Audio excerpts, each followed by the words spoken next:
Shalom teman-teman, selamat datang di ibadah Rupaka, Renungan Pemuda Kristeyase. Untuk memulai ibadah kita pada hari ini, mari kita angkat satu pujian, Tiada Sepertimu.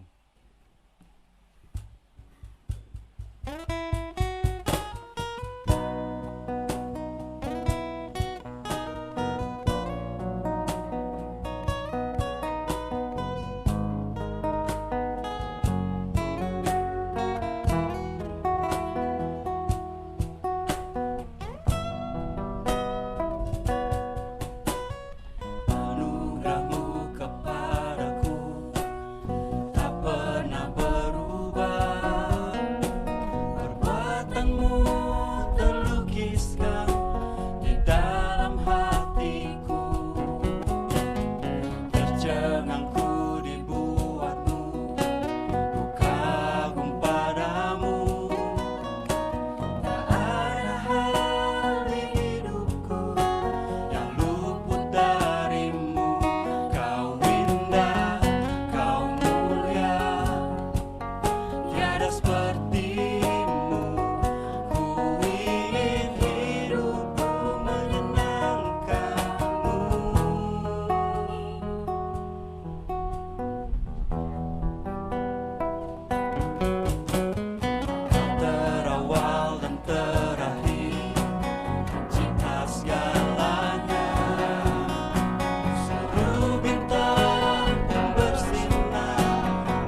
Sebelum kita melanjutkan ibadah kita pada hari ini, mari kita satu dari dalam doa. Ya Allah Bapa yang Maha Kuasa, Pencipta langit dan bumi, terima kasih atas segala penyertaan-Mu. Kami Engkau kumpulkan di tempat ini untuk memuji dan membesarkan nama-Mu. Tuhan, kiranya Engkau mesertai rangkaian ibadah kami pada hari ini, dari awal, pertengahan hingga boleh berakhir dengan baik. Di dalam nama Yesus kami serahkan segalanya ke dalam tangan-Mu yang penuh kasih. Haleluya, amin.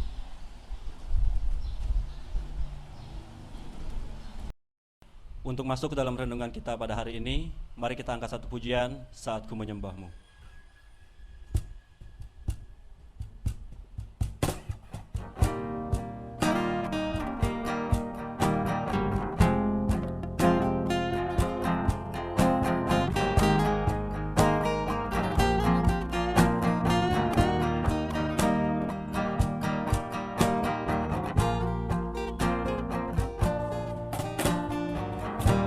Saat ku menyembah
Shalom, selamat datang di Rupaka edisi Bukit Doa Nusa Dua. Renungan pada saat ini diambil dari kitab Yesaya pasal 57 ayat 15 sampai ayat yang ke-19.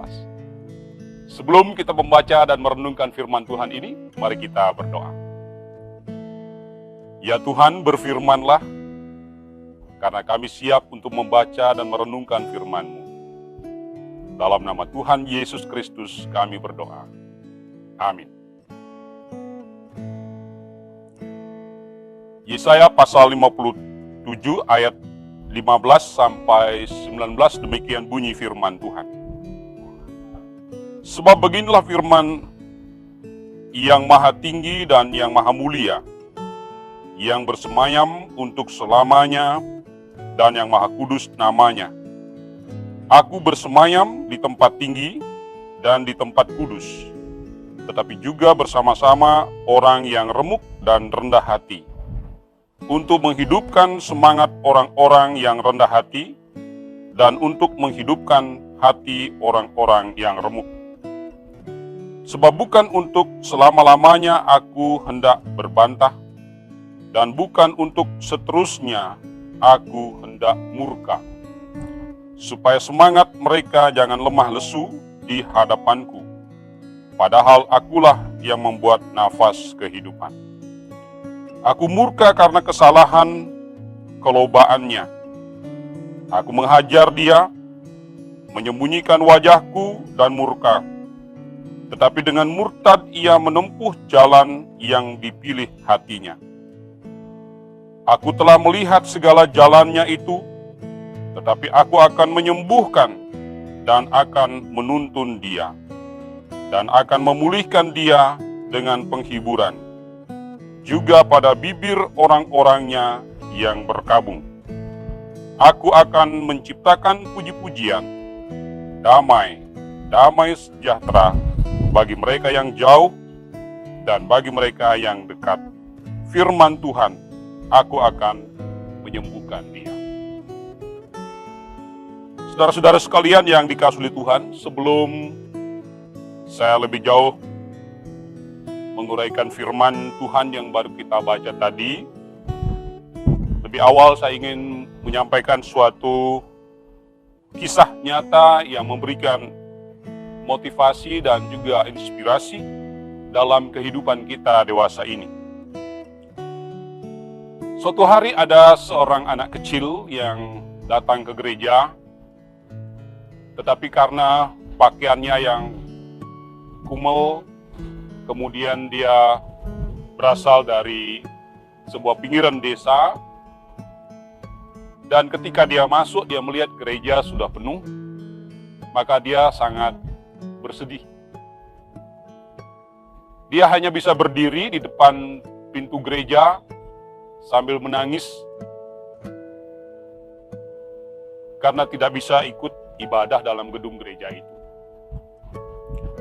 Nah, kemudian seorang pastor lewat memperhatikan dan melihat anak kecil itu, dan pastor itu dapat menduga bahwa anak ini sedih karena tidak bisa bergabung di dalam.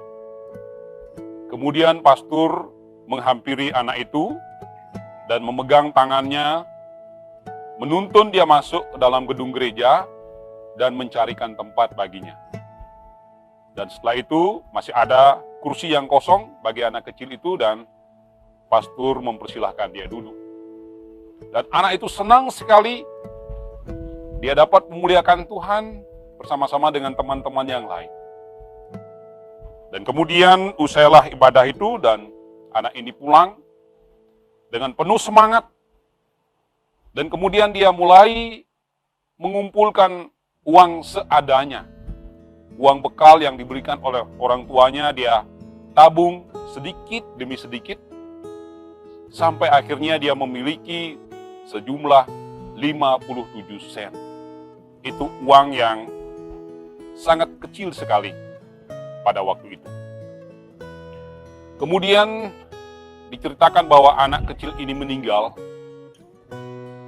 dan setelah dia meninggal, ibunya sangat sedih Kemudian ibunya mengingat akan seorang pastor yang pernah menolong anaknya, maka ibunya ini mencari pastor itu untuk dapat menguburkan anak yang malang ini. Setelah beberapa bulan kemudian, di bawah bantal tempat tidurnya ditemukan dompet yang komal. Kemudian dompet itu dibukanya, di situ ditemukan sejumlah koin yang berjumlah 57 sen.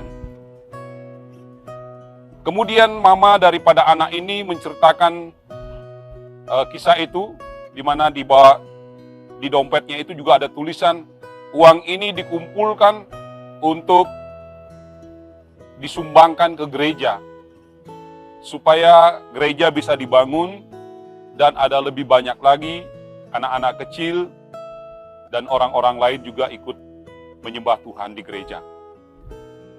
Dan setelah pastor itu mendapatkan catatan anak kecil ini, dia mengumumkan kepada seluruh warga jemaat yang ada pada waktu itu. Dan kemudian seorang developer mendengar berita yang disampaikan di dalam warta jemaat. Kemudian developer itu menyumbangkan tanah yang sangat luas di dalam kota. Dan jemaat secara bahu-membahu mengumpulkan persembahan. Dan akhirnya terkumpullah dana yang cukup besar dan dibangunlah sebuah gereja yang besar di situ. Gereja itu sampai hari ini masih berdiri kokoh di Eropa. Gereja itu menampung kurang lebih 3.300 orang yang bisa beribadah di sana. Saudara-saudara yang dikasihi Tuhan, apa yang kita bisa petik dari kisah anak kecil ini di masa pandemik yang sedang kita hadapi? Hari-hari ini kita menghadapi kelelahan, kelesuan, berita-berita yang mencemaskan di mana-mana. Bukan saja di Indonesia, tetapi juga di seluruh dunia.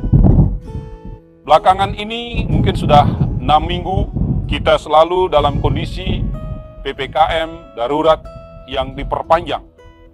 Bahkan pengumuman kemarin diperpanjang lagi sampai tanggal 23 Agustus.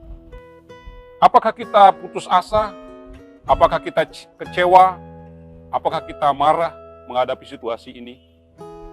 Mungkin jawabannya sangat beragam. Firman Tuhan yang kita baca tadi, itu mengingatkan kita akan kasih setia Tuhan. Tuhan menegaskan di sini melalui Nabi Yesaya kepada umat Israel, tidak selamanya dia akan murka. Tidak selamanya dia akan berbantah. Tidak selamanya dia akan marah kepada umatnya. Sekalipun umat Tuhan itu tidak setia kepadanya. Dalam konteks pasal 57, kita mengetahui sebenarnya bangsa ini baru saja pulang dari pembuangan di Babel.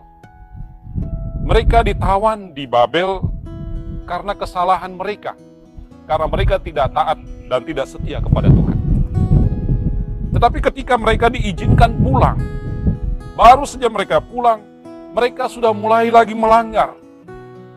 Mereka menyembah dewa Molok atau dewa Moloch. Di ayat 3 kita bisa lihat dalam pasal 57 ini. Dan di situ sebenarnya sangat melukai hati Tuhan. Tuhan sudah berbelas kasihan kepada mereka. Sudah mengizinkan mereka kembali pulang ke Yerusalem untuk membangun kehidupan yang baru. Tetapi mereka lagi melakukan pelanggaran. Ayat selanjutnya kita melihat dari ayat 15 sampai ayat yang ke-19, kita melihat Tuhan tidak menghukum mereka atas kesalahan itu.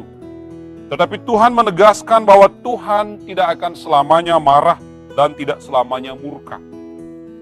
Dalam ayat yang ke-18 dikatakan, Tuhan akan menyembuhkan mereka. Tuhan akan menyembuhkan luka-luka mereka dan akan menuntun mereka. Tuhan akan memulihkan keadaan mereka dan menghibur mereka di saat mereka menghadapi kesulitan-kesulitan hidup. Tuhan akan menghibur bibir-bibir yang berkabung, yang menangis, yang kesedihan, dengan penghiburan yang penuh kasih dan kegembiraan. Ayat yang ke-19 dikatakan, aku akan menciptakan puji-pujian, damai sejahtera bagi mereka yang jauh dan bagi mereka yang dekat. Jadi Tuhan ingin mengubah mereka, kesedihan mereka, ratapan mereka, keluhan mereka, sakit penyakit mereka akan digantikan oleh Tuhan dengan sorak-sorai, dengan puji-pujian yang membawa kedamaian dan kesejahteraan dalam kehidupan mereka. Saudara-saudara yang dikasihi oleh Tuhan, kondisi yang kita hadapi saat ini seperti yang saya katakan di depan, masa pandemik COVID-19 sudah lebih dari 1,5 tahun. Ada orang yang memang bisa bertahan di masa ini, tidak terkena COVID, tidak sakit, bahkan mungkin ekonominya masih baik-baik. Tetapi ada yang sakit, ada yang meninggal, bahkan ada yang di PHK, ada yang menghadapi berbagai kesulitan. Firman Tuhan menghibur kita semua. Firman Tuhan menghibur seluruh persekutuan pemuda Kristiase GKPB, menghibur seluruh warga GKPB, bahkan menghibur seluruh umat Tuhan dimanapun berada. Dengan penghiburan bahwa Tuhan akan menyembuhkan mereka. Tuhan akan memulihkan keadaan mereka. Tuhan akan memberikan sejahtera kepada Israel. Firman ini juga terjadi buat kita, di mana Tuhan akan memulihkan keadaan kita. Tuhan akan menyembuhkan penyakit kita, dan Tuhan juga akan memberikan damai sejahtera di dalam hati kita. Selamat untuk tim Rupake GKPB, PP Kristiase GKPB yang sangat kreatif bisa bertumbuh di masa pandemik ini. Ketika ibadah dilakukan dengan di rumah masing-masing, Rupake hadir membawa berita sukacita di setiap pribadi, di setiap rumah tangga, di setiap kehidupan pemuda. Terpujilah namanya. Amin. Mari kita berdoa. Ya Tuhan, kami menaikkan puji dan syukur kepadamu, karena kami pada saat ini bersama dengan tim Rupake GKPB, Kristiase GKPB. Mereka sangat kreatif di masa pandemik ini, diberikan ide-ide yang cemerlang. Hadir di tengah-tengah jemaat, baik di pelosok-pelosok, di kota-kota maupun di desa-desa. Biarlah kiranya aktivitas dan kreativitas anak-anak muda ini Tuhan berkati. Mereka memiliki kerinduan untuk melayani Tuhan. Mereka memiliki ide-ide yang cemerlang, sehingga dapat memberitakan kebenaran firman Tuhan melalui YouTube atau melalui media sosial. Tuhan Yesus kiranya memberkati mereka, mereka yang sudah bekerja, mereka yang lagi kuliah, atau mereka yang sedang menunggu pekerjaan baru. Apapun aktivitas mereka, kami doakan ya Allah, Tuhan Yesus memberkati mereka. Baik PP Kristiase Pusat maupun PP Kristiase yang ada di Bukit Doa, dan juga di jemaat-jemaat di seluruh GKPB.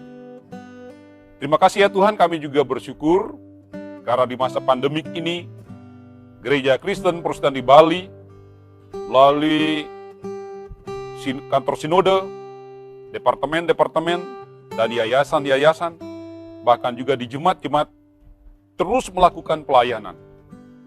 Baik pelayanan yang boleh dilakukan di gereja dengan peserta yang terbatas, maupun pelayanan yang dilakukan lewat streaming, YouTube, Zoom, Facebook, dan lain-lainnya. Tuhan, itulah yang dapat kami lakukan dewasa ini dalam menjalankan aktivitas pelayanan kami. Kiranya Tuhan menolong dan menyertai kami semua. Kami doakan bagi mereka yang sudah kehilangan anggota keluarga mereka karena COVID-19. Tuhan Yesus kiranya menghibur mereka dan menggenapi firman-Mu bahwa Engkau tidak akan pernah meninggalkan mereka menjadi yatim dan piatu. Tetapi Engkau menjadi gembala yang agung bagi mereka. Kami doakan bagi mereka yang telah kehilangan pekerjaan. Mereka di PHK, di tempat kerja mereka masing-masing. Karena perusahaan juga sudah tidak bisa lagi menggaji mereka. Karena sulitnya ekonomi dan kehidupan yang dihadapi. Tuhan Yesus, kami berdoa, kiranya Tuhan akan hadir memberikan pertolongan kepada mereka. Pernah terjadi dalam Alkitab di zaman Elia, di mana ada seorang janda di Sarfat yang jatuh miskin. Bahkan tidak ada lagi sesuatu yang dimakan, hanya tepung segenggam yang bisa dimakan satu hari saja dengan anaknya. Kemudian Elia hadir di situ, mengadakan mujizat. Tepung itu tidak pernah habis. Buli-buli dan dalam minyak juga tidak pernah habis. Sehingga mereka dipelihara bertahun-tahun oleh karena kemurahan Tuhan. Kami merindukan dewasa ini Tuhan, kejadian-kejadian seperti itu, di mana di rumah tidak ada lagi uang, tidak ada lagi beras, tidak ada lagi minyak, tidak ada lagi apa yang kami bisa makan dan sebagainya. Tuhan, kiranya Engkau hadir, menopang dan menolong kami. Mujizat-Mu masih terjadi bagi kehidupan kami. Kami berdoa untuk bangsa dan negara kami, khususnya Bapak Presiden Jokowi, para menteri, dan juga para gubernur, bupati, camat, dan lurah, sampai pemerintah di tingkat bawah. Upaya keras yang sudah dilakukan oleh pemerintah untuk dapat menghentikan COVID-19 ini, kami masih dukung terus ya Allah. Biarlah kiranya program vaksinisasi akan dapat berjalan dengan baik, dan program-program penanganan COVID juga berjalan. Kami sungguh rindu ya Allah. Atas pertolongan Tuhan, negeri kami dibebaskan. Di mana saat ini kami sedang merayakan ulang tahun yang ke-76 kemerdekaan Republik Indonesia. Kami rindu Tuhan melihat masa-masa indah, masa-masa jaya akan bangsa kami. Di mana kami hidup dalam kedamaian, hidup makmur, dimanapun kami berada. Kami sungguh-sungguh menaruh harapan kami kepada Tuhan untuk masa depan yang cerah bagi negeri kami. Terima kasih ya Tuhan. Kami juga berdoa sekiranya kalau ada yang sakit, apakah itu karena COVID-19 atau karena penyakit lainnya, kiranya Engkau datang untuk memberikan kesembuhan. Demikian Bapa, doa syukur dan syafaat kami yang kami naikkan semuanya di dalam nama Tuhan kami, Yesus Kristus. Haleluya. Amin. Saudara-saudara sekalian, kita akan segera menutup ibadah kita. Arahkanlah hatimu kepada Tuhan dan terimalah berkat-Nya. Tuhan memberkati dan melindungi saudara. Tuhan menyinari saudara dengan wajah-Nya dan memberi saudara kasih karunia. Tuhan menghadapkan wajah-Nya kepada saudara dan memberi saudara damai sejahtera. Haleluya. Amin.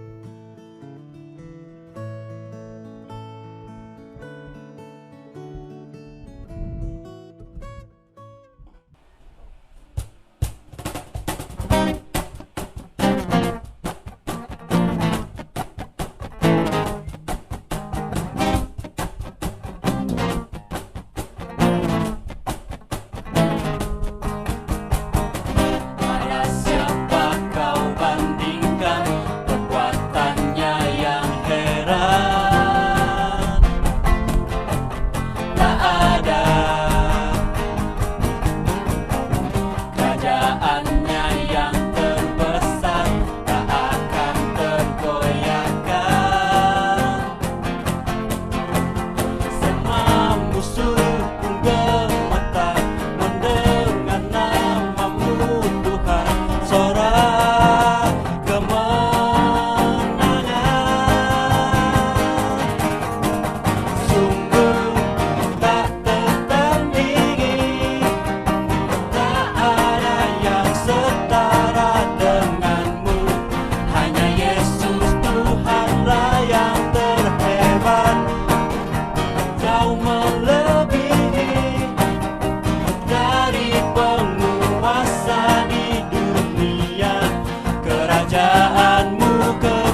Allah yang terhebat, jauh melebihi dari penguasa di dunia. Kerajaan-Mu